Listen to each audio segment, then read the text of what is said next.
quorum chairs. Can confirm quorum for C-Tac as well. Go ahead and get started, Alex, then? Yes. Or do you want to wait a minute? We could get started. Okay. All right. Well, good morning, everybody. Thank you for, I guess, not being here, but attending. My name is Jim Newton. I'm engineer with the City of Coronado and chair of Sandtech. Thanks for participating this morning. A few reminders: this meeting is being recorded, and there will be opportunities for members and the public to speak throughout the meeting. So remember to use the raise hand function if you want to speak. And between Sandag staff and myself and my co-chair, we'll be looking out for you and call on you as quick as we can. We'll follow the procedure that we did in our last joint meeting. As far as introductions goes, we'll ask that as we're moving into item 2 and doing approval of the minutes, that when you're called upon, please introduce yourself as you make your vote on meeting minutes. So with that, let's move into item number 2. And let me introduce my co-chair, Mo Samick, who can deal with the C-Tac meeting minute approval. Thank you, Jim, and good morning, everyone. This is Mo Samick, City of Solana Beach. First time chairing this meeting. Also wanted to welcome you to our joint meeting. This is kind of new for all of us. Frankly, I personally appreciate having our colleague from Sandtech to be with us. Some of the areas that we review and listen to overlaps, and I consider that an enhancement to our previous meetings. But this is primarily done because Sandag is short-staffed and Alex is overwhelmed with various functions. So if it helps Alex, I welcome the whole concept. With that, we're on item number 2, approval of the minutes. So there are 2 minutes that we are going to review and approve. So when we go through this, you may want to introduce yourself and then vote for the minutes corresponding to your meetings. With that, item 2A is the approval of the minutes for C-Tac. I would like to ask you to take a look at the minutes, and Alex and Tim are going to call upon you. You can take advantage of that opportunity to introduce yourselves and also vote for the corresponding minutes. With that, I'm going to turn over to Alex. Yes, Chair, thank you. So at this point, give an opportunity to C-Tac members to review the meetings, and then the chair will entertain a motion to seek for approval, and then a second. And then once we get that, I will go down the list by agencies. And if you could state your name, that's how we'll vote for the minutes. Hey, Alex, I have a question. The package that we got shows item 2. So is that, and in it talks about Sandtech. So it's like co-mixed together, that Sandtech and the C-Tac last meeting are written 2A, 2B, I guess. So we'll go do 2A first, C-Tac, okay, only because we need to keep track of the quorum for so the C-Tac second page membership. is all, yes. all 2B. 2B, right. Okay, got it. Thank you so much. So we're doing 2A, C-Tac membership. So we need to, chair needs to entertain a motion and then a second. Mike James, move approval. Frank Rivera, Chula Vista, second.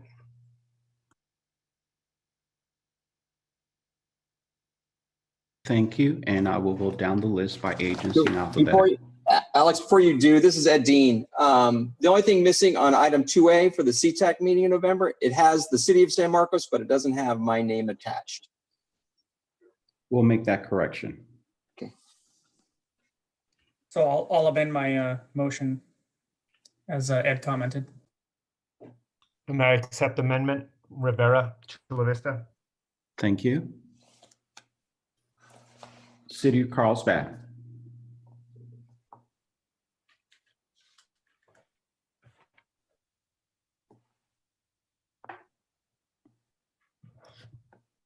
Okay, I thought so. I had to meet.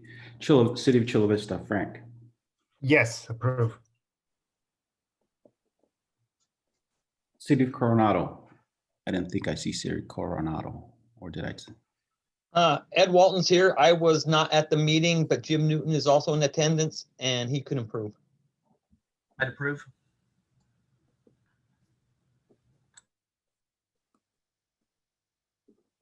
City of Del Mar. Hi, Alex, Tim Teely, and I approve the minutes. City of El Cajon.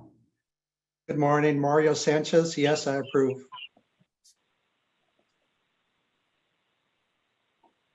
I believe I saw City of Encinitas.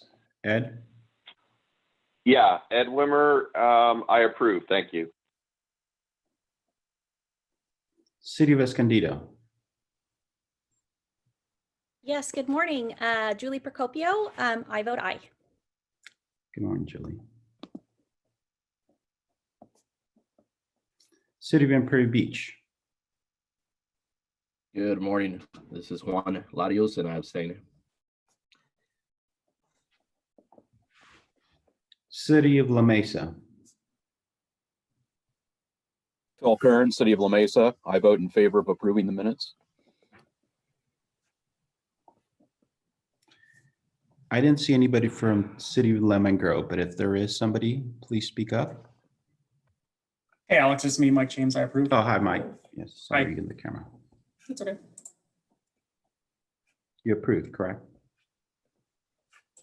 Yes. Okay. City of National City?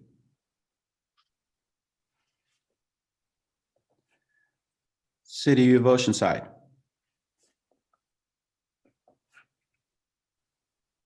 City of Poway? This is Henry Trang. I just want to say that Melody's running late, but she'll be here shortly. Okay, no problem. Hold on. City of San Diego, I thought I saw Gary.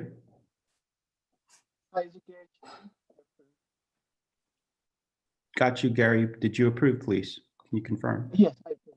Thank you. City of Santee.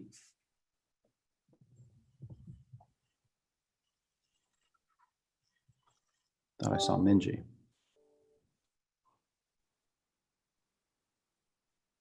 Okay, move on. City of Solana Beach. Thank you, Alex. Mo Samak, City of Solana Beach. Yes. Alex, sorry, Minji May just texted in the chat saying he is with the phone number Minji. Okay. And he approves. Thank you.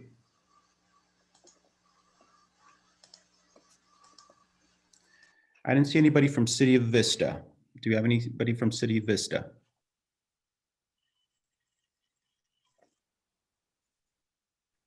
No.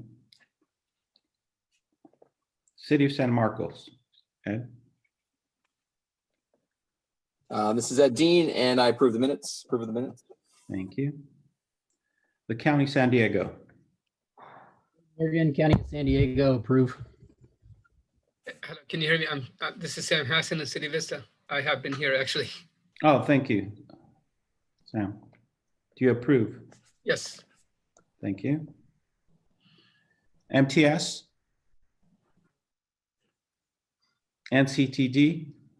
Approve. Thank you, Robert. You're welcome. Okay. All right. Thank you very much. Can you hear me now? Alex, this is Minji. Can you hear me? We can. Thank you, Minji. Okay, thanks. So Alex, moving on to 2B then, C-Tac approval of the minutes. So members, if you need another minute to review, please do so. Otherwise, I'd entertain a motion. This is Hamid Bahadori, City of Oceanside. I approve. I make the motion to approve the minutes. Thank you. I'll be happy to second that. That was Zubir from the county. Thank you.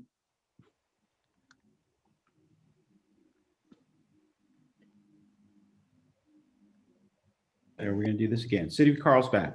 Oh.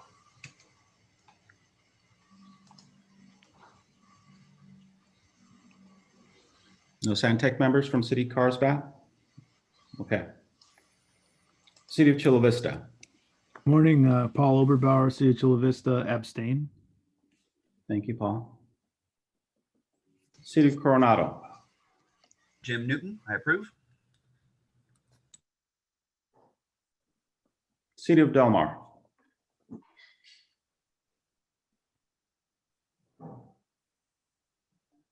Okay, we'll move on to City of El Cajon. Mario Sanchez, yes, I approve. City of Encinitas. Dave Bandigan, I approve. Thank you. City of Escondido. Morning, Virgo Karosalainen, and I approve the minutes. Thank you. City of Imperial Beach. Steve Manganello, approve.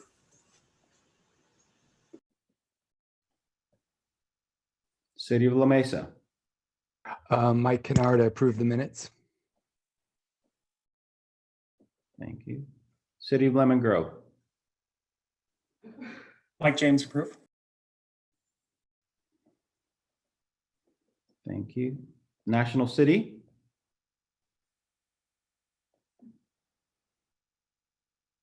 And then City of Oceanside.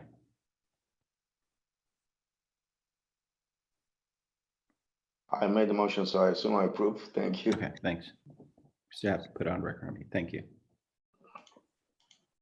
City of Poway. Henry Trang, and I approve. Okay. City of San Diego. Duncan Hughes, City of San Diego, abstain. Thank you, Duncan. City of Santee.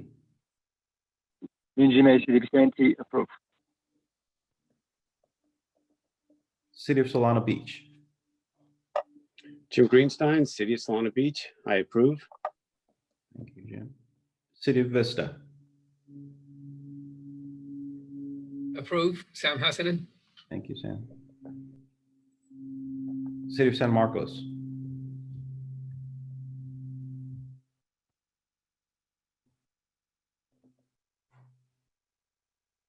The County of San Diego.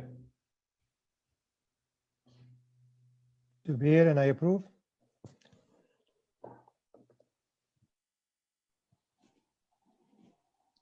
And I believe that's it because I don't think MTS and NCCD are voting members for Santec. Great, thank you, Alex. We are on item number 3, public comments. This portion of the meeting is allocated for members of the public and or participant to address C-Tac and Santec on any issues within their jurisdictions. And they're not on the agenda for today.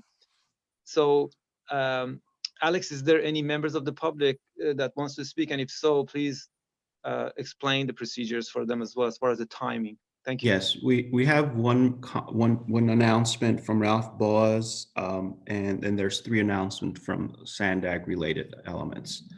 I'll just go through the 3 announcements briefly and then turn it over to Ralph, and he understands that we're on a time crunch, so he'll make his announcement fairly quickly. First, as part of the CSMP development process, Sandag and Caltrans will be holding one of the first public meetings for the South Bay Sorrento CMCP on January 28th from 6 to 7:30 p.m. via Zoom. And really the idea here is to provide an opportunity for public engagement and have Sandag and Caltrans share some initial description of the CMCP quarter, but also provide an opportunity for the public to ask questions and provide input in developing quarter solutions. There will be a Spanish interpreter available.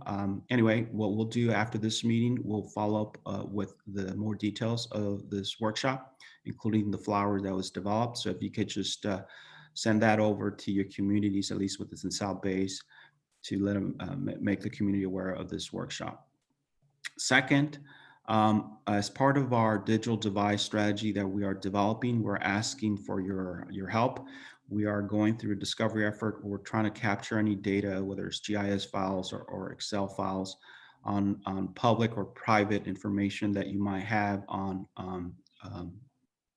fiber network that you might have in your local jurisdictions. So we're collecting that. What we're thinking of doing is kind of putting that together, maybe create a GIS file. So we'll be able to share that with you at the conclusion of this effort. But we'll also follow up with an email, and Tim will be asking for that data to submit it to us. Again, this is part of support and help advance our digital device strategy. Third, for those agencies that have not responded to the call for projects, if you recall, about a month, and then we did a couple of follow-ups with some agencies through our Transnet team. We're trying to put together a list of projects for regional, at least trying to come up with a regional inventory ready for potential stimulus funding. So as I understand, we're still collecting that. If you have not submitted that, please reply to that email. And again, we'll follow up that as a follow-up to this meeting to make sure that if you have not submitted to do so. With that, I'll turn it over to Ralph. Ralph, you have a couple minutes.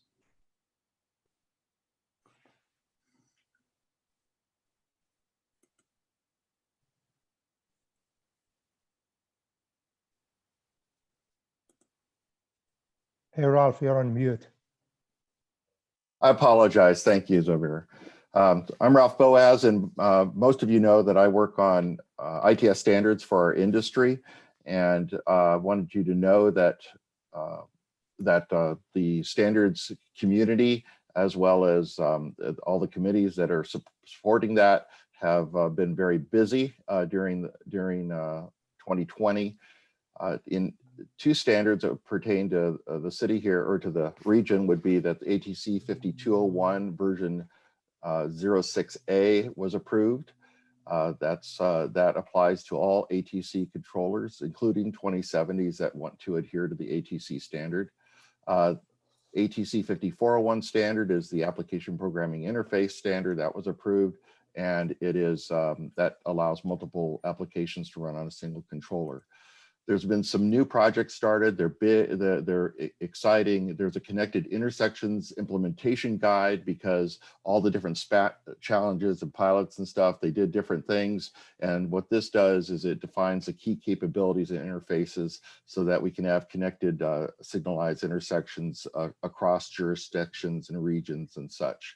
And there's going to be a solicitation for letters of interest. Actually, it's out on the IT website for the people who have done, for agencies that have done pilots and the SPAT challenges, to have an opportunity, if they are able to implement part of this guide to help validate it.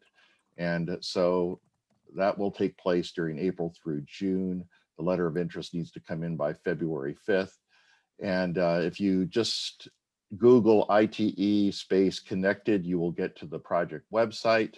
I've given Alex, for your, if you're interested, a presentation I gave at TRB this year on the ITS standard status. And so he has that. And then also there's the solicitation letter for this, for the connected intersections implementation guide. He has that also if you're interested. And you can contact me if you would like to participate in this. There's a huge group of cooperation and collaborating agencies, including the OEMs for the automotive industry, all working together. It's pretty exciting business. So thank you.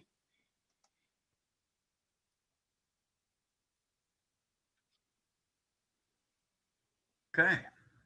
Thank you, Ralph. Any other public comments? Alex, I'm not seeing any raised hands. If not, we will go ahead. We'll move on to item number 4.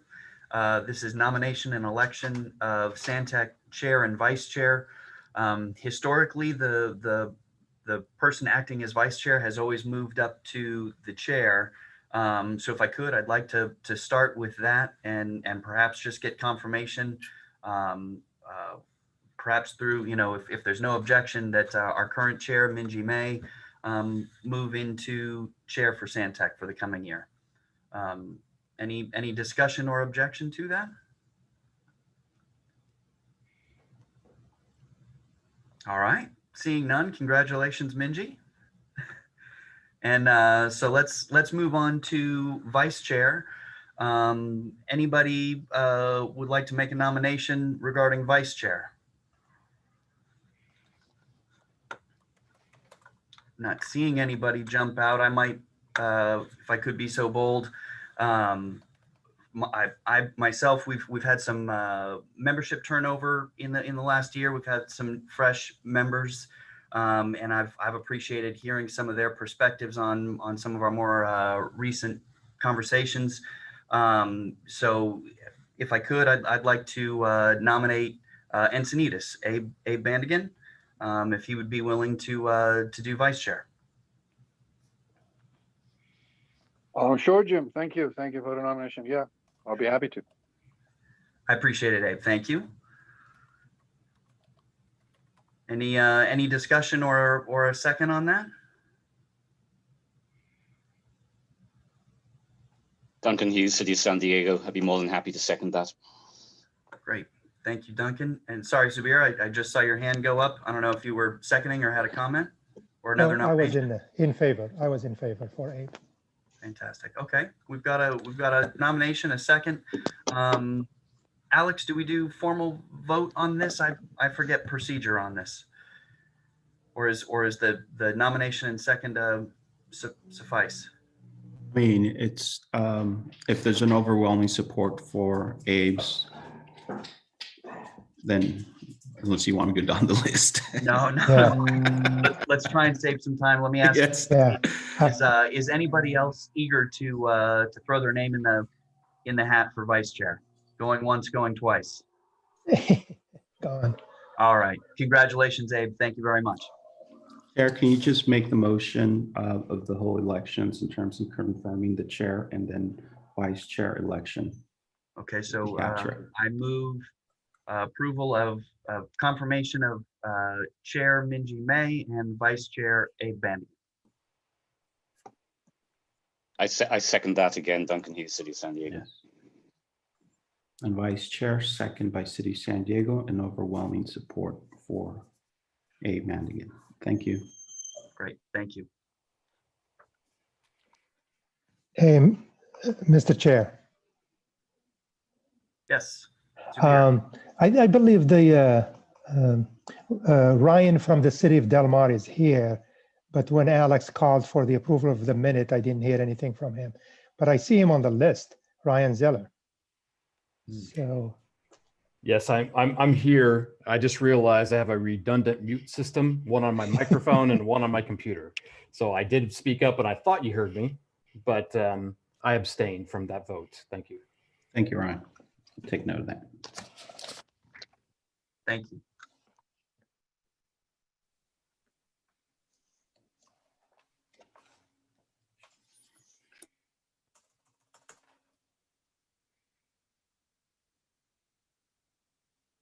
I think that will take us to the next item.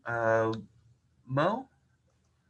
Thank you, Jim. It's always refreshing to see such a smooth and civilized transfer of power. Wanted to congratulate the new chair and the vice chair, and thanks, Jim, for all your services during the last year. I appreciate everything you did, and I'm sure Alex does the same. We are on item number 5, a membership roster. That's a requirement of our committees to confirm and verify, and also remind members of our requirements, which is the Form 700. So Tim, can you help us get through this item, please? Thank you. Yes, thank you so much, Mo. Sure. So members, C-Tac and C-Tac, I'll ask you to take a moment and look at the roster, which is included with the agenda packet, to see if your information for your agency is up to date in terms of main contacts as well as alternatives, as well as if there's any changes, please let us know by email or make a comment here. And also, please, we'll be reaching out with you with information on Form 700. If there's any changes, again, as I said, you can reach out to me either by email or during this time. And we'll also be following up with an email That's as correct. we're putting all these follow-up items together. So I don't see any hands raised. Actually, Zubir, is that a hand raised from? Yeah, sorry, I gotta lower it. But I have a question on the Form 700. Since we are, at least the county, us in the county, we file directly to the secretary. So directly, so Sandig, I guess, just gets an email or something that it's been filed. Do we get the date all the way to April or whatever instead of saying get it done in 2 weeks? Yeah, no, I think, yeah, the deadline's coming, but we just want to make sure we reflect the appropriate membership, Zubir, because if there's changes, there's leave of office, things that we need to follow before that April submission. But usually we have our board staff put together kind of the list of the folks that need to submit, and because it, like you pretty much alluded to, it's electronic filing, so they do some level of coordination, and I'm not sure is, because now it's electronic, whether they reconcile, you know, you're representing or as a Santec voting member. So that happens and it's all electronic. Right. Thanks.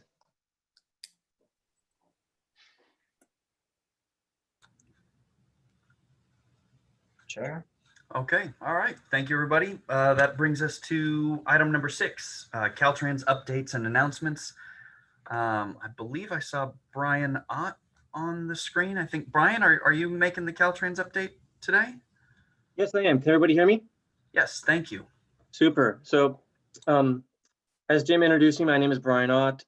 For all of you, information-wise, I am the acting district local assistance engineer in place of Bing Liu. He is on temporary assignment for the next several months up in headquarters.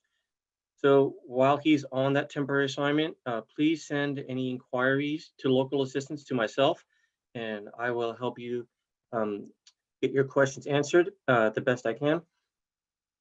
So I'm going to try and tear through this really quickly. There's always a lot of updates. You have the package in your agenda. If you haven't looked through it, please do so after the meeting and distribute it to staff as needed. So let's start off. Inactive projects, the new list came out. Please get those in by February 19th. Again, this is invoicing is so we can give you your money back that you're owed. FHWA takes a look at this, and to them, it's a big deal if we have a lot of inactivity on projects that are not billing. They want to pay you, and we want to pay you. Please get your E76s into us ASAP. The sooner the better, to make sure you get the funding that is programmed for you for this fiscal year. The last couple of years, the OA has been dwindling a lot faster, and we've been getting a little less at the August redistribution.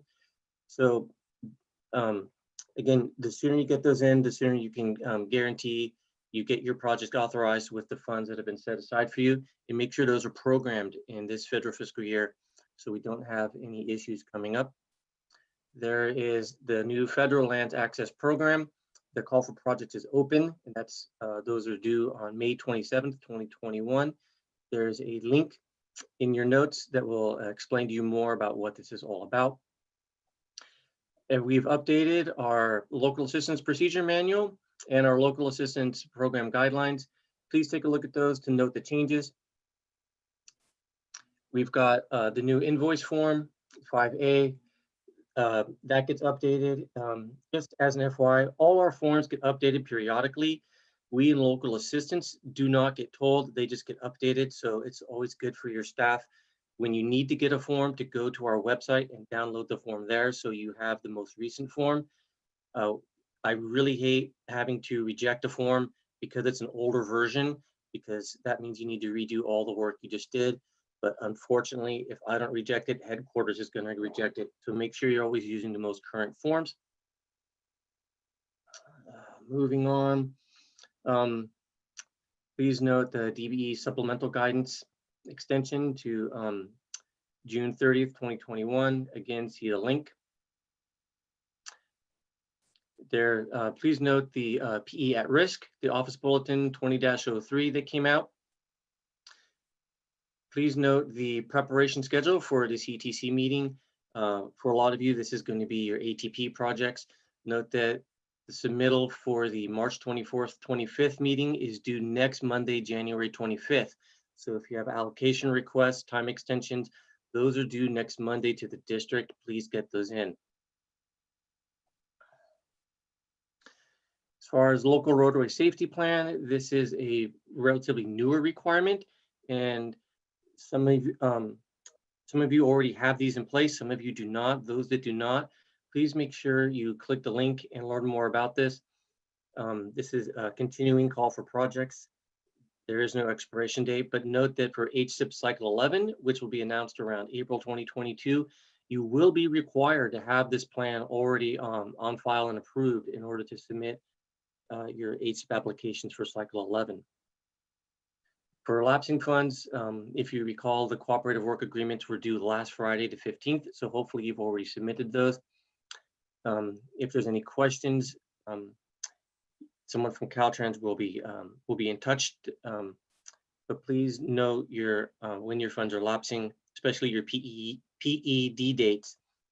Those are a big deal to make sure that you still can receive the funds and that you're being able to reimburse for funds that are eligible. Please note the subsidized classes for local agencies. Note that for the DBE procedure update, Office Bulletin 20-04, this is in regards to Exhibit 9F. This now must accompany every invoice that involves a payment to a DBE subcontractor. This is a newer requirement, so please make sure your accounting folks are aware of this. Moving on to the quality assurance program, there are some renewals for this year, 2021. Those are highlighted in yellow. Basically, the City of San Diego and SANDAG, your due dates are noted. Please have that into us before those due dates. And moving on, the last is Title VI. Notice there's an additional requirement in training. You'll see at the very last page, there is a training class for this, which is free of charge. If you need to register staff, please do so. So that ends the local assistance announcements. If there's any questions, please let me know. Otherwise, feel free to follow up with myself or staff later on via email. Thank you. Thanks, Brian. We do have one hand up. Abe, did you have a question? Yes, Chair. Thanks, Brian, for the info. Just a quickie, any updates on Cycle 10 HSIP? I know we were like 2-3 months behind this year, but are we expecting the same 2-3 month lag in getting the results, or the results will come in a bit sooner? It looks like there's a lag in results, unfortunately. So they've got the applications, they're reviewing, and they're looking at that. And again, just to kind of tag onto this in regards to ATP, you'll see that done at the next CTC meeting. They're getting ready to vote on and approve at least the statewide component for those projects. So headquarters is working on it. Apologize for delay. Everyone just kind of hang tight. Again, if you have any questions on anything, always feel free to follow up with myself or anyone from local assistance staff, and we'll get your questions answered as soon as we can. Thanks. Thank you. Any other questions? Alex, just to confirm, I'm not seeing any public comment on this item either. That's correct, Chair, and I don't see any hands raised. Sounds good. Thank you very much. Great. Thank you, Jim. And thank you, Brian, for the update. That brings us to item number 7, Regional Plan Vision Overview. Some of you may remember that we started this conversation last year, and this is about the 2021 regional plan and the big 5 moves and the steps that you're hopefully going to take next. With that, I would like to introduce Alex to take us through this item. Alex. Thank you, C-Tac members. And Crystal, can we share the screen, the data viewer? Perfect. As Crystal's bringing that up, like Chair Samak indicated, we just want to pick up where we left off in our December meeting. So as you recall, we initiated discussions with an overview of the mobility hubs, the flex fleets, and the transit leap. So what we're going to do today is we're going to complete the review with the complete quarters and next OS 5 big moves. But before I do that, I'm just going to walk you through a review of those the three concepts that we discussed. And the idea here is then we will open it up for Q&A or discussion, and we have a number of our staff leads that will help answer some of the questions. We have Crystal Ayala and Jennifer Williamson and Tori Fuala for any questions. Essentially concluding that item for any further discussion. We envision coming back to these groups with more updates, but at this time we just want to kind of provide that overview. So with that, let me just start with the mobility hubs of review, high level. Crystal, if you could just bring up the mobility. I'm not going into detail, but just as more of a review.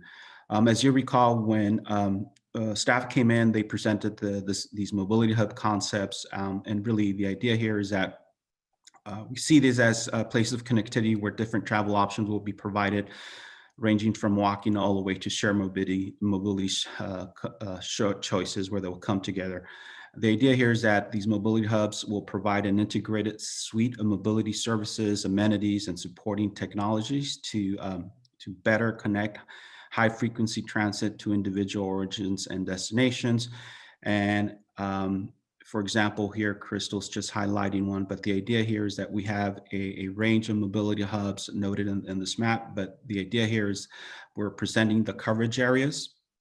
The idea here too is that as she zooms out, the idea here is that these mobility hubs are intended to cover a few miles. The idea here is that we do understand sort of the demand within these mobility hubs. So that's one of the elements, and she's highlighting some of the specific amenities of the mobility hub. So that was one. Just moving on to the flex fleets, and one of the complementary components, the key components of mobility hub areas is providing different mobility options and vehicles of all types and trips to really kind of help provide that first and last mile connection to and from high quality transit and fulfilling that complete trip. Crystal's highlighting here one, the university community, where you could see all the range of flex fleet components. And I recall Crystal went through a more detailed discussion on kind of highlighting the tip of typologies or services that'll be provided. I know she's highlighting that box, but she talked about micromobility, where it's just kind of services that are small and low speed, rideshare, microtransit, and then also ride hailing services and last mile delivery components. And then the last one that Jennifer started and completed was Transit Leap. So overlay that, you could see here on what highlighting that Crystal's highlighting. It really kind of refers to our proposed vision for providing a complete network of fast, high capacity, and high frequency transit services. The idea here is to connect major employment centers. You could see here how Crystal zoomed out, so you could see that network. The idea here too is I recall Jennifer also provided in the type of services when we're thinking about fast and reliable services, but among three that she referred was exactly, thank you, the commuter rail services, which is the high-speed transit to serve longer trips. And she also discussed proposed improvements for the light rail or new services that are more light rail and with higher frequency, expanded services times and faster travel times. And you can see Crystal highlighting one. And then the other component that she also introduced, she's highlighting the green line. Thank you, Crystal. And then the other one was the next generation rapid transit services. So that's what we did kind of, I'm sure there's a lot more information. We could sit down and provide you more details, but that was sort of the review. Now I'm going to ask Crystal to transition into the remaining two items. Essentially, we're going to be using this data viewer to go over the complete corridors, and then with Tim's help, I have a couple slides that speaks to the next OS. So for right now, Crystal, let's just exactly, thank you. And I'm going to get into the complete quarter. So I'm going to introduce that. Thank you, Crystal. So what the other 5 big move is the complete quarters. And our approach there was to provide the infrastructure network. And our approach was to develop a seamless and complete network of the managed lanes system throughout the region, something like we have on the I-15. And we also provide a network on rural corridors, and I'm going to speak to the managed lanes network. And the idea here is that we want to provide a complete system of managed lanes that could operate very similar to what we have on the I-15, as I mentioned. The idea here is that we want to provide priority treatment along this managed lanes for high occupancy vehicles, our rapid transit services. The idea here is to using also, for example, operational like the fast track system for solo drivers. And the idea here is that we want to make sure that we provide a complete trip from a managed lanes perspective to major employment centers, but also during peak hours, and again, providing priority treatment for transit so we can provide more choices using the managed lanes concept. And what you're seeing here, maybe I'll just highlight one network. What we're proposing is a set of managed lanes. So we have a number of managed lanes that will include using the existing footprint along our corridors, and then also some east-west managed lanes concept where we want to use a reversible approach, and you could highlight maybe the 52. And again, this is just kind of the vision right now. Again, the idea here is to use our existing footprint through a managed lane concept, but also through the use of technology. And what you're seeing here too also is on these dots is either proposed connectors, but also proposed direct access ramps along to make sure that we have a complete network. The other network that we also looked into and included in the complete quarters is the rural routes. So recognizing that we understand that there's specific uniques and characteristics that serve the rural routes, and you can see here Crystal's highlighting the State Route 78, for example. We want to make sure that we provided opportunities by way of technology and some improvements on infrastructure. So we made sure that we highlighted and understood the travel characteristics of those rural corridors, and our vision is through the use of technology, it'll help us manage traffic during peak hours, congestion, but also provide site improvements for safety like shoulder widenings. And the idea here is that through technology, it'll also help us manage conditions during emergency evacuation situations, giving travelers, again, through technology, real-time information, and reassigning lane usage. The idea here is to provide that added capacity when it's needed during emergency conditions. So we also envision, like I said, some capital infrastructure in terms of shoulder windings, realigning curves for safety improvements along those corridors. And then if part of the complete corridors network, we also have our arterial network. So Crystal, if you could transition to that, please. Thank you, perfect. So we recognize that, a complete corridors by way of just freeway improvements, it's obviously just a snapshot of one specific network element. So we also worked in developing what we call our complete corridors regional arterial network. And part of our work at that, when we started putting this together, we recognize that, and I think I made the presentation previously in a previous, that we recognize that there's the existing regional arterial system, part of the Transnet program. So we leverage that, but through additional information, we kind of highlighted which arterials we believe will complement the complete corridors and really all the transit lead networks and flex fleets and the mobility hubs. So what we're proposing is a prioritized list of regional arterials, and this is what you're seeing. Thank you. And you can see the overlay of the mobility hubs here. But the focus of that regional arterial network, excuse me, that we put together is, as I mentioned, we use the RAS as a starting point. But the idea here is that we wanted to provide the ability to provide technology components in terms of infrastructure to advance our smart intersection technology. And the idea there is whether smart sensors or controllers, we want to make sure that we capture and are aware of and improve not only operations, but safety. So it's really improving overall awareness at that local level. And the idea here is that we want to provide the communications to support the communications, the technology to support transit leap services, curve management. So the focus here is really on technology.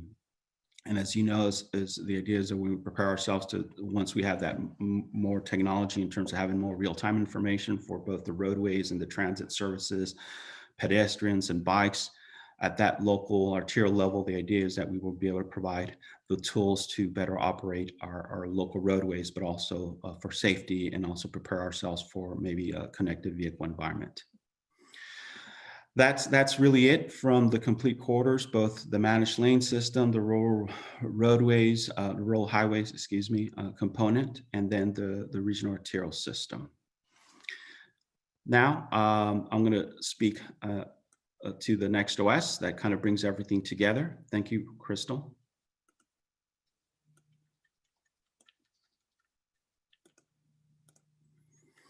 So I'll be, you know, part of this discussion, it should not be new because we've sort of initiated some of this discussions via the smart intersection system that, you know, you've been listening and providing input to, but also the curve management.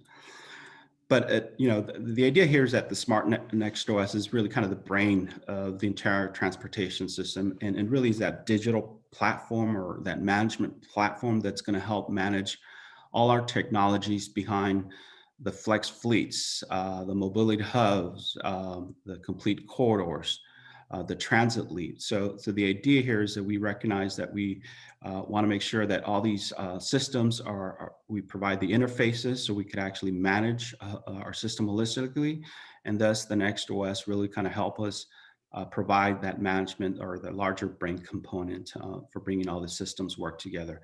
The other component behind the Next OS is that it's also going to provide the analytics behind everything. So all the functionalities. And this exhibit here kind of just simply describes, you know, we're gonna have a number of data sources, and another key component of the Next OS is I'm seeing this, I wanna make sure I mention that it's not only public data, but it's also working with our private industry. How do we bring all that data to help manage and operate a transportation system, ultimately going to the Next OS brain, and the type of services that will be provided or functionality are really kind of on the right side of this exhibit.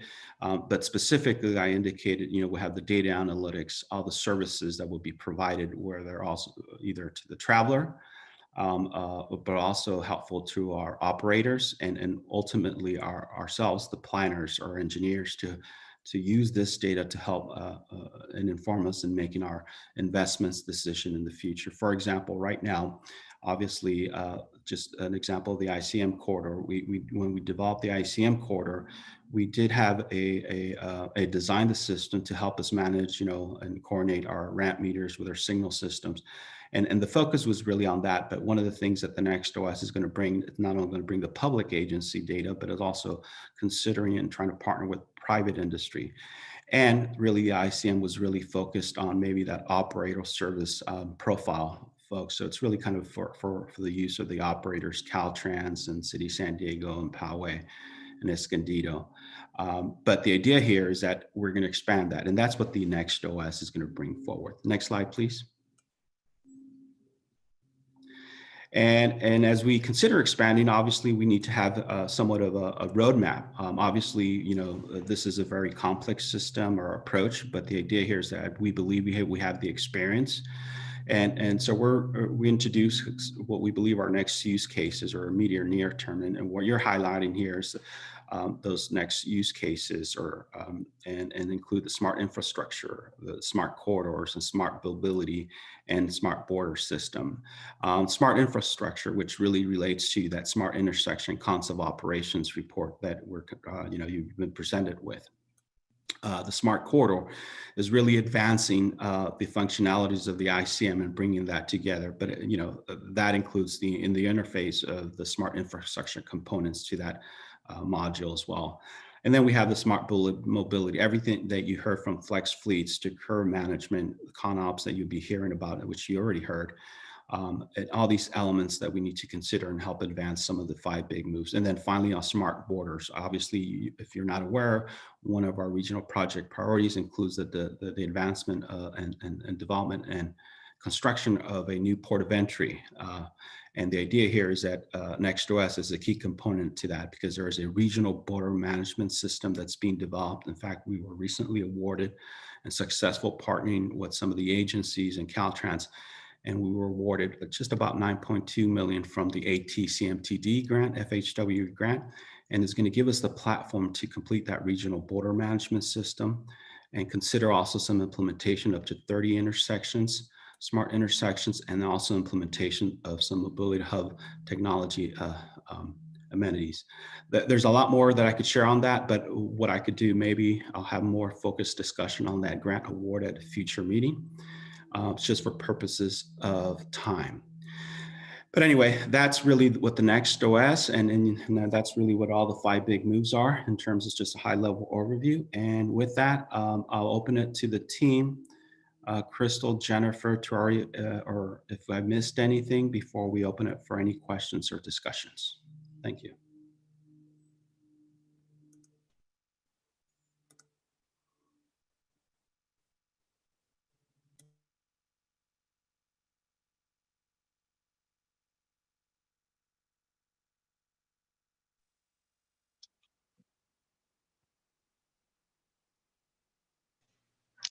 I don't have anything else to add, Alex. I think you did a good job. So, yeah, me too, Alex. I'm sorry. Well, thank you all for Alex, especially you, for such a comprehensive explanation. I think at this point, I'd like to see if there are any questions, comments, or any concerns from the 2 groups. I don't see any hands on board, but let us know if you have any comments. Mo, I have a question. Please, Julie, go ahead.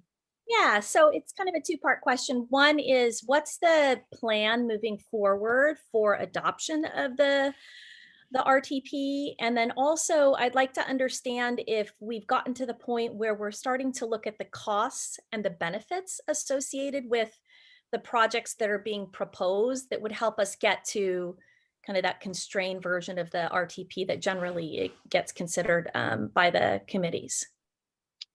Thank you, Julie. Alex, you or any of the consultant team want to take those questions? Yeah, Tori, can you defer those 2 pieces up to you? You don't mind answering?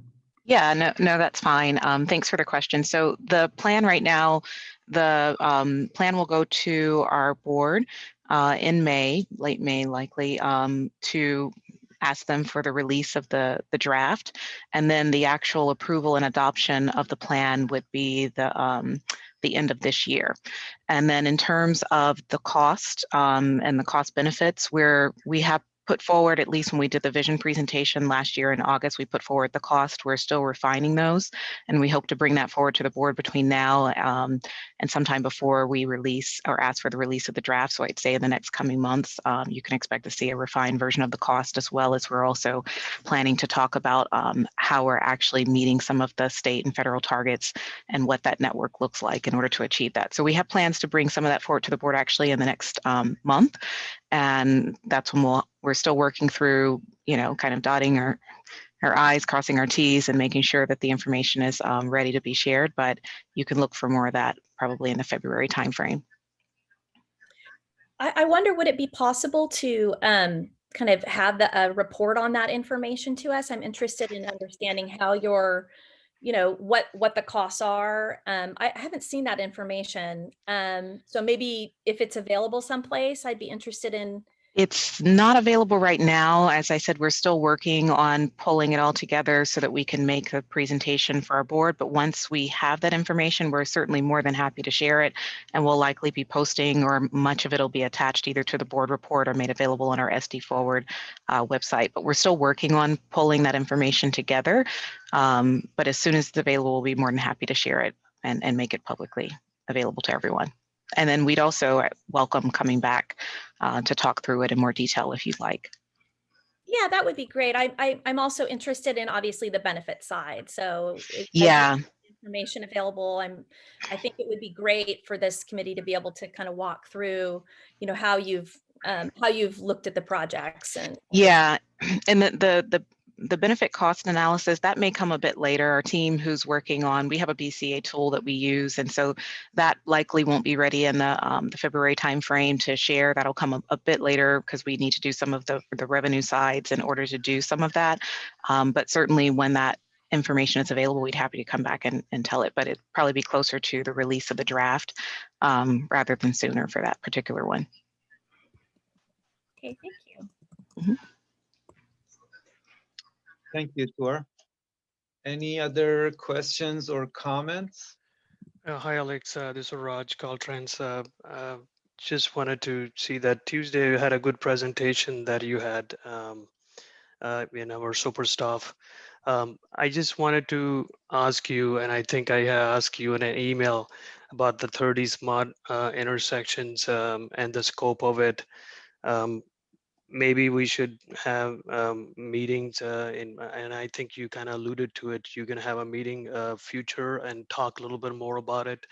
This is something that we are interested in from Caltrans' point of view, and want to see where we at. I know it's in a bid stage right now, and your phase 0 is going to start this summer.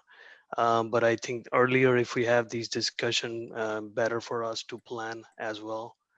And second thing that I wanted to add is that if you have GIS information for Caltrans, for fiber and everything else, to that way you can bring that into the main GIS that you were showing earlier. I think that'll be beneficial for everyone in the region to see which fiber is in operation, which fiber is in design, and which one is in planning phase.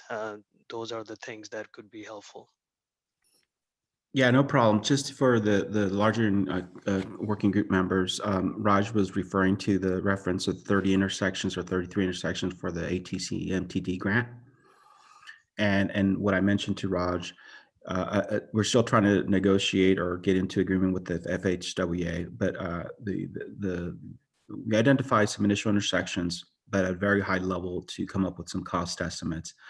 But I think at a future point, I'll come back to this working group and go through the details of the scope of work of the grant and also initiate the discussions, because obviously we want to leverage everything that we do here, because there's going to be application for the region as well. So we're happy to sit down at that point. And Raj, as part of the project development process, we're going to get that going probably within the next 2 months. But yes, I'll follow up with you on that.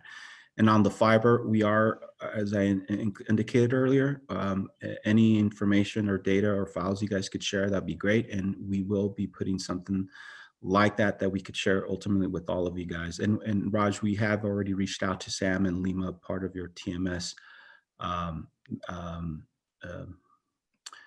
effort that you guys are doing. So we already made the connection with the GIS staff.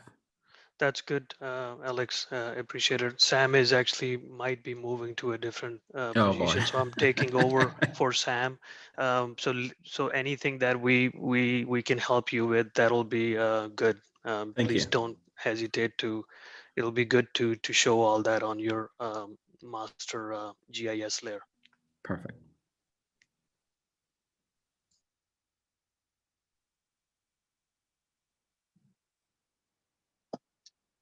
I have a quick question, Alex or Jennifer.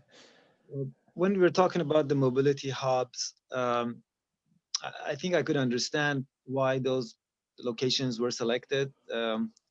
It's easier to get that. but what is the expectations of the local jurisdictions for these mobility hubs? Are we basically essentially promoting higher density within these locations? Is there any I guess the expectations of these mobility hubs to maybe go through zoning changes and things like that? Is there any information you can share on that? You know, I actually think that that's a Crystal question. Yes. Well, Sorry, it takes me a minute to unmute Thanks, myself Crystal. here. In terms of expectations, you know, we're thinking about mobility hubs, first of all, as larger communities, so much more than just, you know, a transit station where we're seeing a lot of focused investments or features, but it's investments throughout the entire community that are really helping to facilitate a multimodal lifestyle. So, you know, providing more services and amenities that are connecting to and from transit. And they're sort of opportunity areas that are ripe for investments, for different pilot opportunities. And then in terms of, I think, local jurisdiction implementation, I think we're anticipating, you know, developing and forming a lot of partnerships, not only with local jurisdictions to implement some of the features and concepts that we envision in the mobility hubs, but also, you know, bringing in private sector to the table, bringing in other community-based organizations and stakeholders who have a stake in helping realize the mobility hub vision. I hope that answers your question. It certainly does. That was a very, very good explanation, and I really appreciate it. Thank you. Great. Any other comments or questions from any of the Mr. team? Chair, Mr. Chair. Yes, please. Zubair. Yeah, thank you. Yeah, thanks, Alex. This is great. It really is. It shows the forward thinking of our region. It truly is something we should be proud of. I have a couple comments and questions. One is probably the biggest one is, East Otay Mesa in the county of San Diego is developing now really like crazy. And we deal with the road, excuse me, we deal with the roadway, right-of-way, roadway improvements, intersections, you know, regular signals. It may be an opportunity here for Sandag, especially when you talked about the port of entry and the SR11 being a new port of entry, that you may want to start talking to the county of your vision and how it should be implemented in East Otay Mesa with maybe the major intersection, whatever it is. But to really, I'm thinking, do we need any additional right-of-way at these key intersections? Do we need any different infrastructure for, say, the traffic signals or the walkways or whatever it is? So since it's being developed and there's an opportunity for Sandag to sit down and says, okay, you know, we really want you, the county, to look at this A, B, and C in this region here. In where it's developed, so those locations, you know, outside this area, maybe not difficult, but Sandag somehow the region has to carry the cost to do anything if we need any additional right-of-way. If you do, it looks like more of a smart infrastructure than any concrete infrastructures. So that's one thing I wanted to bring to you, Sandag and Alex, to really maybe think about it and see if there is an opportunity for Sandag to sit down with the county and start exploring what we're doing in East Otay Mesa and how it fits in the smart intersections and smart corridors, for that matter of fact. So that's one thing. Okay, go ahead. No, go ahead. No, I was going to say point well taken. And at this time, obviously, we're at the regional level, but the idea behind understanding the characteristics or what drives the performance of a facility, I think that will get it to the next stage of however we start developing, implementing the SIS. But yes, Excellent, absolutely. excellent. Yeah, yes. Yeah. And then the rural corridor and the use of the technology in the, say, evacuation situations. I always thought that's really is the appropriate things to do, because hopefully you will never make use of the evacuation. We won't have fire, but we probably will, and we probably make use of it. So using the technology makes a lot of sense where you have, lanes that changes or whatever it is, or signs that changes to accommodate that special condition of the evacuation. The county will be very interested because we are also, trying to consider something like that at the local level, not because when I looked at the SR 67, 78, and you're probably going to look at it in 67, more the state higher level. But we will be very much interested in the technology to potentially implement it at the more our arterial levels or roadway that we may make use during the evacuation. So keep us in loop and make sure you share that stuff with us as much as you can. No, and I agree with you. In fact, as you know, sort of one of the first steps through the vision is we're carrying out these CMCPs, and you're part of the State Route 67 CMCP. So that's really kind of the opportunity right now. So we're both coordinated in that, but absolutely as we get other, get to that next level of the analysis and setting strategies for the other rural quarters, I think that's something that we definitely envision. Excellent. Yeah, thank you so much. Thank you, Zubair. Don't see any additional comments. I just wanted to thank you, Alex, and your team. This was a very, very informative item, and I really appreciate the information. Thank you so much. In an effort to keep the meeting on time, I'd like to move on to the next item. Jim. Fantastic. Thank you. Item number 8, development of regional smart intersection and curb management concept of operations reports. Again, Alex. Yeah, so I'm just going to introduce the consultant team and as they start bringing up their presentations. And really, in terms of an overview, you've been presented with 2 efforts that we've undertaken. As I mentioned earlier, these efforts are really kind of setting the foundation of some of near-term activities or use cases that I mentioned earlier. It's for the smart intersection system and the curb management system. And we made previous presentations to both working groups, but today is going to highlight key elements of the ConOps reports. And then specifically, then we'll have the opportunity to release the ConOps for comments, and that's going to be forthcoming by next week. So this is really kind of introduction of the reports based on all the input that we received, not only from all of you guys, but we also went through a number and made some additional presentations to other working groups like the C-Tac. But anyway, with that, I'll just turn it over to Alyssa. I believe she's going to speak to the smart intersection ConOps, and then it's going to be followed by Melissa. Is that you, Melissa? Sorry, or someone's coming up. And then yeah, Melissa actually, Hewitt. I'll be presenting with Kimley Horn. Okay, so it's Carolee actually from Kimley Horn, and then I'll turn it over to her. Go ahead. Okay, yeah, thanks, Alex. So the previous presentation was a really good tee up for us.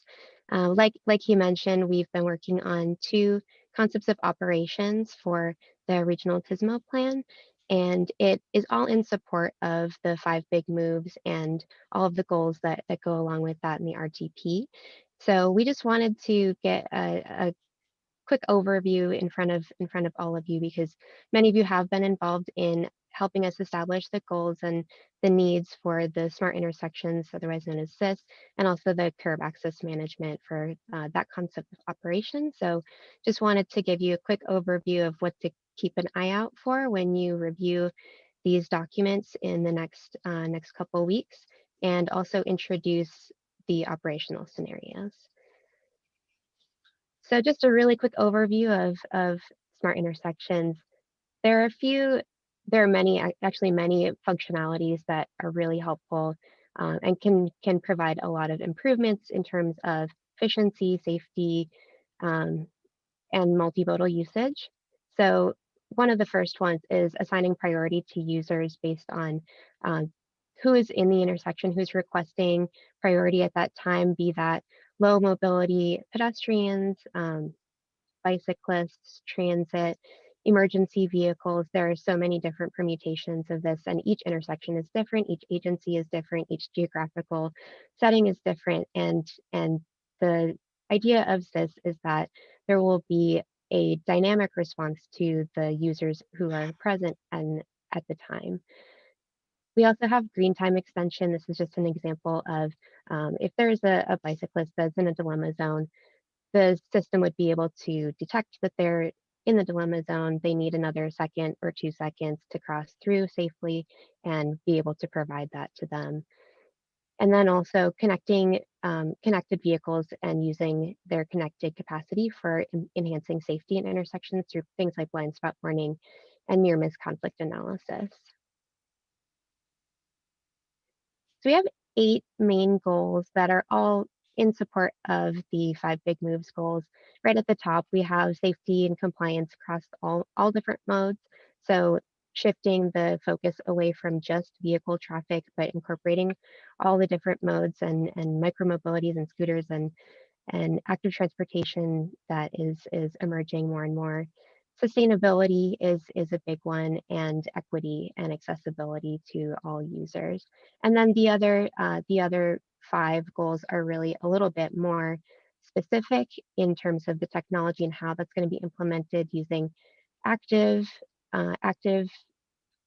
management operations, V2I connected vehicles, using real-time information, promoting resilience to disruptions, and of course, getting to the general goal of transportation engineering, just efficient and safe movement of people and goods. So we have, as Alex had mentioned, we have been talking to many of you and also other user groups to come up with different objectives and break down the goals, the 8 goals that I presented on the last slide, break those down into objectives and bring it into something that's a little bit more tangible. This is way too much to take in. I'm not asking you to read through all of these right now, but that's essentially the flow of this of the concept of operations. Break down the overarching vision into goals, objectives, and then even further into needs and strategies. So these are just a sample of the needs that we've taken from the surveys and the conversations that we've had with you all and other user groups. So each of them has been broken down into 4 different dimensions of the smart intersection system. So institutional things like coordination between different agencies, access to historical information in order to inform future policy decisions. Those things all fall under institutional, but we also have multimodal, active transportation, and encouraging, incentivizing modes that have lower carbon emissions, and enhancing safety of those users because they are the more vulnerable users in the system. And then using technology and innovations to rethink the way that we're able to provide these services. And one of the big ones there is filling gaps in the communications network and making sure that we have an equitable communications network across the region so that all areas are able to take advantage and benefit from the SIS. And then finally, we have the intersection utilization dimension, which is just helping us understand the different users who are different user types that are using the intersection, and taking that information to then apply it to how we can best enhance the user experience in each location. So we have a really quick incident management scenario. This is one of 3 operational scenarios that we'll be discussing in detail in the concept of operations. And there are many different permutations for this. A lot of it does depend on the capability and readiness of each agency, and within that, even each location of the intersection, like Sabir was mentioning. If it's a rural area, there are going to be very different needs than if it's an urban area. So there will be a different response based on the different levels of readiness. And a few of the agencies had expressed interest in doing a capability maturity model analysis for their agency, as well as understanding what the other agencies are capable of. And that is going to be a really key element of understanding where each agency fits in to each of these operational scenarios. For the purposes of today's discussion, the assumption is just, best case scenario, everyone has high levels of capability for this incident management, so we can sort of illustrate what it would ultimately look like. So the first thing is the incident is detected. There's a crash, hypothetically, that occurs, and there are injuries related to that, blocking lanes. Pretty familiar scenario for traffic engineers. And NextOS will detect that that vehicle delay is unusual at that intersection for that time of day. We'll issue an alert to traffic system operators and first responders, just indicating there seems to be an anomaly at this location. And from there, traffic operators and emergency dispatch will be able to log into the live video feed at the intersection and visually confirm that there is an incident, and from there determine what to do about it in terms of the response. So emergency dispatch would choose the route, necessary personnel and equipment needed for what they can tell is happening in the intersection, which could vary based on what's going on. And also the NextOS will simultaneously send real-time information to neighboring agencies and also the open data portal. And there, through that process, information will be updated through traveler information apps. Connected vehicles will reroute the public around the incident, and also based on a predetermined set of performance metrics, affected signals and also adjacent corridors will transition to an alternate signal timing plan to help accommodate the network demands that are changing based on that disruption in the system. Next slide. So a lot of the benefits of SIS will come in actually when the emergency vehicle is traveling through congested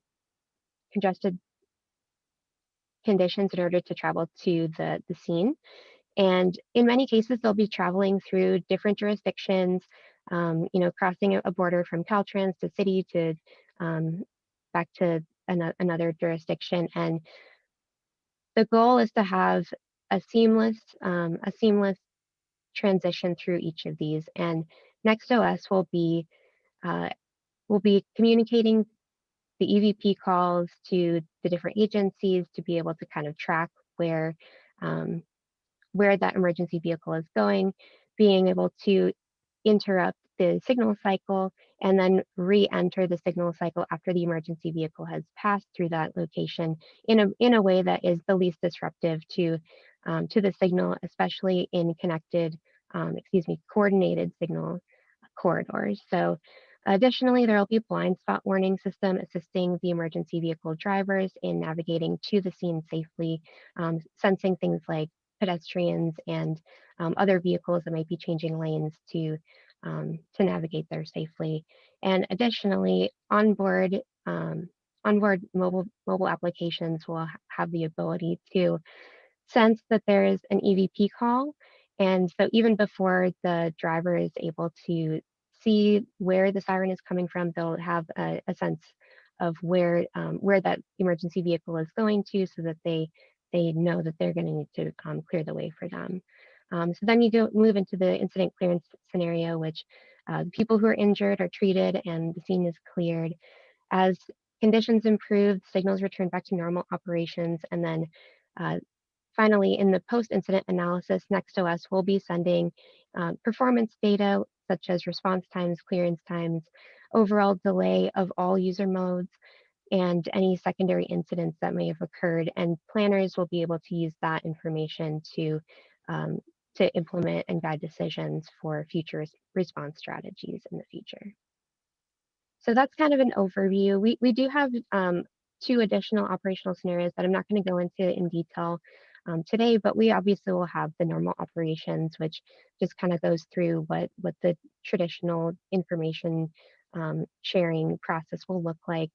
And then, of course, the emergency evacuation, that is a really important scenario. So we wanted to make sure we capture that, especially in a rural setting. So those will be the operational scenarios to keep an eye out for. So that's kind of what to expect for the SIS ConOps when you get a chance to review that. So Carly, I know we're getting short on time, so I want to make sure that we have. There you go. Okay, so I think maybe at this point, because they're going to be getting the ConOps, so if you could just briefly go through the contents or the elements as well. Sure. Yeah, I'm going to pass it over to Tiffany to discuss the curb management concept of operations. All right. I believe that you've all seen this slide before. But just as a reminder, curb management is really just taking an opportunity at the public space at the curb to, instead of prioritizing parked cars, prioritizing those with varying mobility, vulnerable road users, and promoting an active lifestyle and promoting public transportation usage.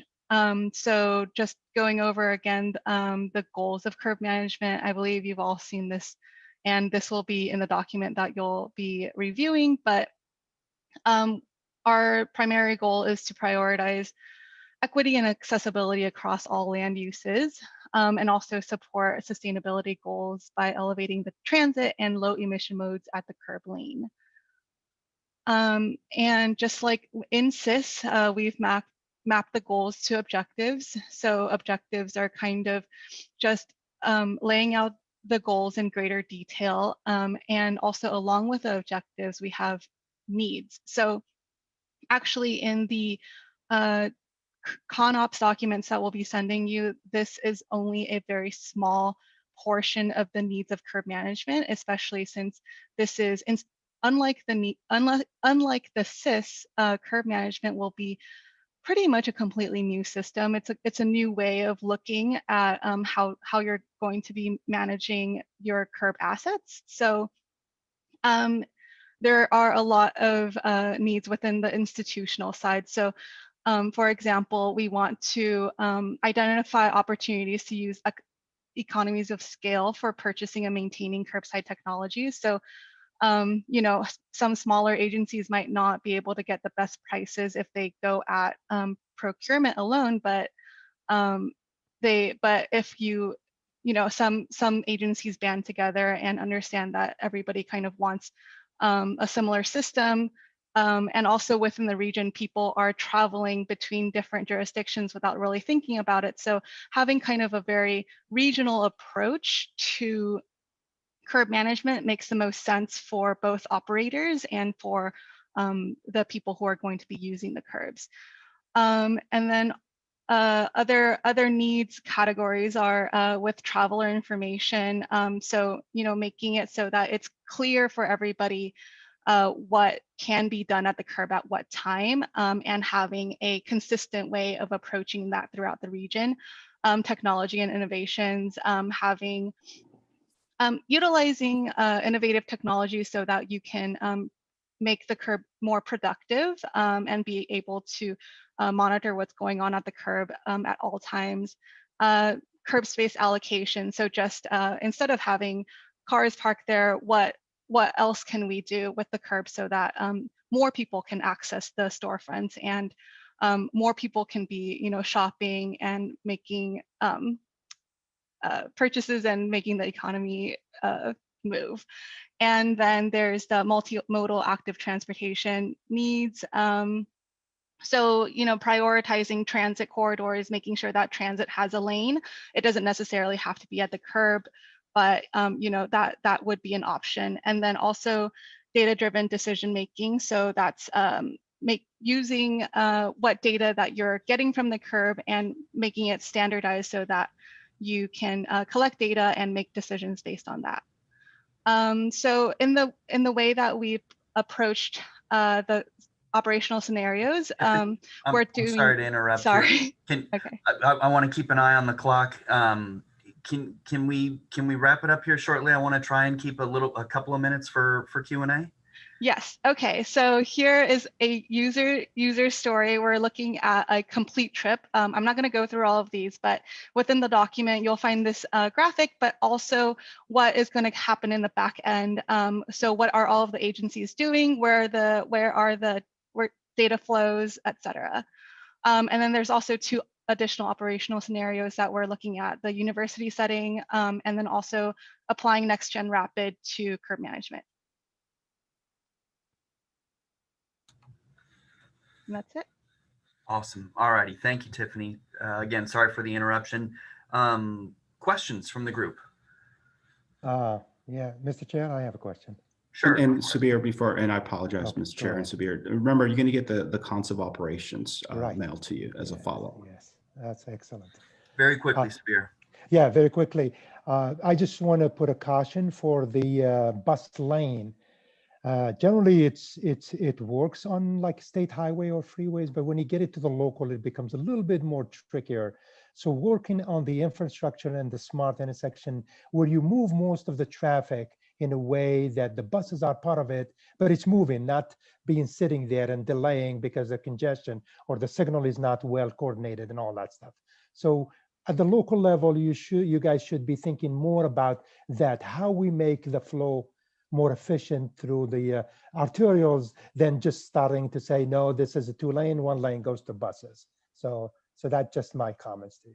Thanks. Point well taken, Sabir. And just to answer to that, obviously this is just a concept of operations, but when we, when we actually start developing the system, we will, there's additional discussions that we need to work out from an operational perspective to really truly understand if that's a feasible strategy for a specific roadway. I hear you, but this is just kind of a high level. We don't want to make sure at least that we maintain the opportunity to move on with that vision. Absolutely, I agree.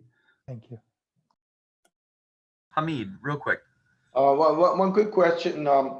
There's a parallel study going on that we're all familiar with, the CMCP.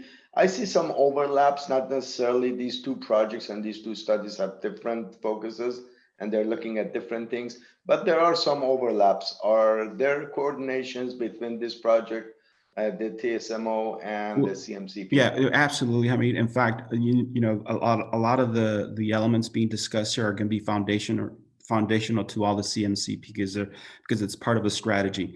However, the CMCPs, they provide that second additional detail layer from the regional plan of 5 big moves. But then this is more on the system and requirements. This is the first step in the system engineering requirements, because the next step would then identify a specific project and then start developing those characteristics for a specific project and focus that. So we start defining the requirements, the technical requirements. So is it safe to say that TSMO will provide the menu options for the identified projects in the CMCP that we can choose from and apply for that specific project? Yeah, the TSMO is going to speak to a lot of the foundational components, institutional coordination that needs to happen. And we're just leveraging these first 2 efforts, correct? Got it. Thank you. All righty. With that, I think we got to move on to the next item on the agenda. Thank you, everybody. Thank you, Jim. I appreciate that. Yes, you're absolutely correct. We got to move on. Item number 9 is upcoming meetings. I think we need to have a little bit of a conversation about the upcoming meeting. The way I see it, and I think Jim and Minji, you probably will agree that for the foreseeable future, we're going to have these joint meetings until Alex finds some help. But right now, I'm happy with the format of the meeting. If we can probably be a little bit more conscious about the number of items on the agenda, that's the only thing that I would recommend. But other than that, I think the format is fine the way it works for me, at least. So Alex, please help me how we want to formulate this. My goal is to come up with at least a handful of meetings in the upcoming months, so we could all meet at the same time. From my point of view, Thursdays at 9:30 a.m. would work. But what is your goal, Alex, as far as this conversation? Yeah, and just to provide some background, high level, obviously it's really right now outside of my team, I have the clean transportation team that I'm managing, but they're doing their own things and they're really resource constrained as well. And then really Tim and myself are leading both the C-Tac and Santec among other efforts. So having a joint meeting really supports us at this time. And like Mo indicated, maybe over the next months, if we continue to have these joint meetings. The question is, today we're holding it within the Santec timeframe. And then the previous one in December was during the C-Tac. Is there any suggestions or comments if we move toward maybe the next one, having it maybe at the same time frame on Thursday, the 3rd week of Thursday, or do you want to move it to the first Thursday, the C-Tac timeframe? Let me This is Robert from MCTD. I like to see the first Thursday of the month, only because the third Thursday, like today, we have our board meeting. And unfortunately, I got called to a meeting at exactly 10 o'clock, half hour into our meeting. So I didn't get to listen to some of the discussion points that you went through today. But if that creates a burden for the whole, then we'll work with what we got. Thank you. Any? Alex. Go ahead, Zubair. Alex, yeah, thanks, Mo. I think it's probably okay which Thursday we choose. The only thing is the time, since we are combining basically two meetings, we allocate the full 2 hours or even 2.5 hours, because some subjects are more important to C-Tac and some subjects are more important to C-Tac from, so that's my only comment, is that we allocate as much time as we can to it. Good point. Thanks. Good point. I agree with Zubair on that one. Either that or lighten up the agenda a little bit so we can stay within the frame. Either way, we will. I think your comment is well For what taken. I'm hearing is there's no major issue on which Thursday. I just need to talk to Robert or consider Robert, just so we can move on, but extend the timeline, which we agree, concur. Okay. So at this point, if everybody's okay, then I'm going to set it up for the next C-Tac timeframe, just to keep the sequence. So do you want to be specific, Alex? I think if you want to have it on the first Thursday on February, it would be on the 4th. It's kind of close to this one. What It's is your- okay. Are you going to be able to make it? Well, let's just, okay. Let me think about that. Okay. Okay. All right. So you will notify us about the next Yes, meeting. definitely. I appreciate that. Thank you very much.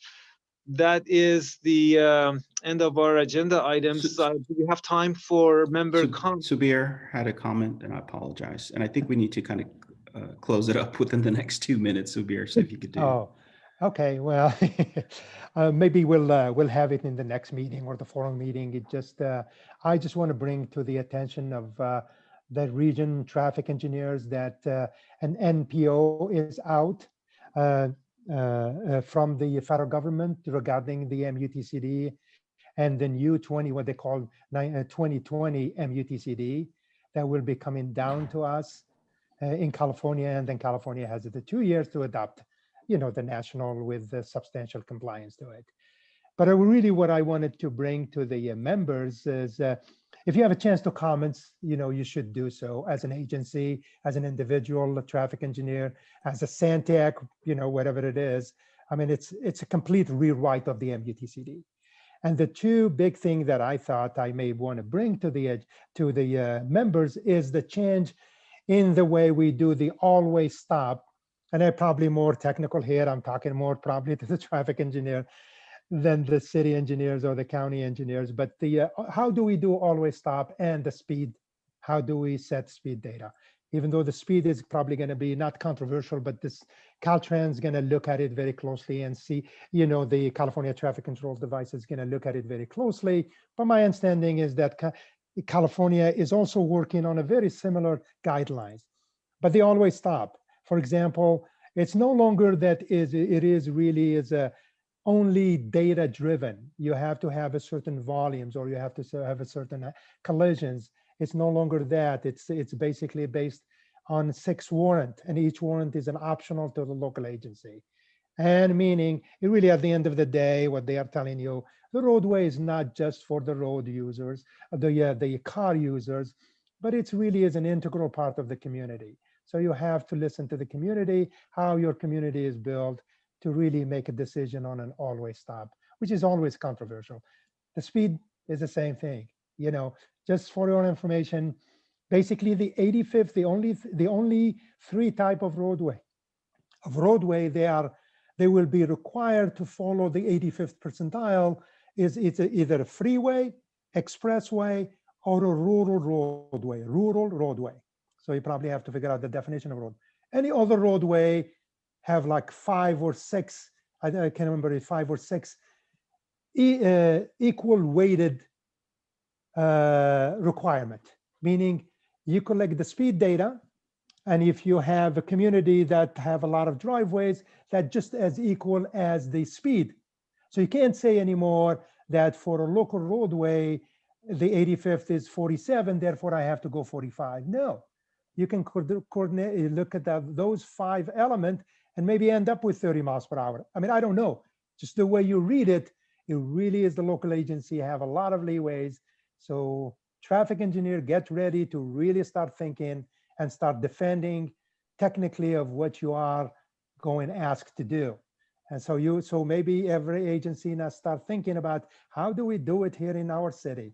Which one is important to us? Is collision number 1 and the 85th percentile number 2 or no? Kabir, I apologize. They're going to cut us off because they're using, they only have 2 Zoom licenses. Do you want to be more specific at the next meeting? Do you want to set an agenda item? I mean, if you want, I'll leave it to the chair, Jim, or the next one, which okay, I'll follow up then. I'll follow up. Perfect. Yeah. All right. Thank you, guys. All right. With that, just thank you everyone for participating again today, and we'll adjourn the meeting.